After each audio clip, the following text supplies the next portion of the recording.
गौतम बुद्ध की सीख, मृत्यु सभी की होगी, इसलिए मृत्यु से डरना नहीं चाहिए। दुखी होकर वर्तमान खराब न करें। गौतम बुद्ध से जुड़ा से जैसे गौतम बुद्ध से जुड़ा प्रसंग है।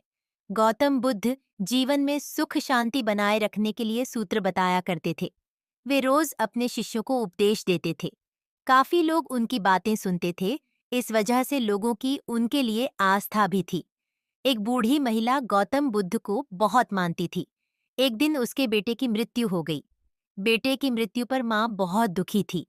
वह तुरंत ही गौतम बुद्ध के पास पहुंची और पूरी बात बताई। महिला ने कहा कि आप मेरे बेटे को फिर से जिंदा कर दीजिए। महिला बुद्ध को भगवान मानती थी। उसे लगता था कि वे उसके बेटे को जीवन दान दे सकते हैं। महिला की बातें सुनकर बुद्ध ने कुछ देर सोच विचार किया।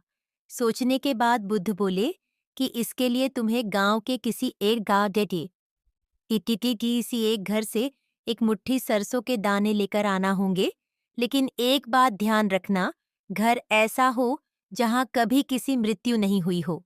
महिला बेटे के मरने से बहुत दुखी थी, तो उसे एक उम्मीद मिल गई कि उसका बेटा फिर से जिंदा हो सकता है। बुद्ध की बात मानकर वह गांव की ओर निकल गई और घर घर जाकर एक मुट्ठी सरसों के दाने खोजने लगी।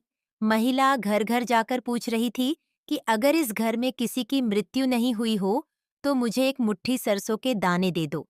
जहां जहां महिला जाती वहां उसे ये जवाब मिलता कि उनके घर में मृत्यु तो हुई है।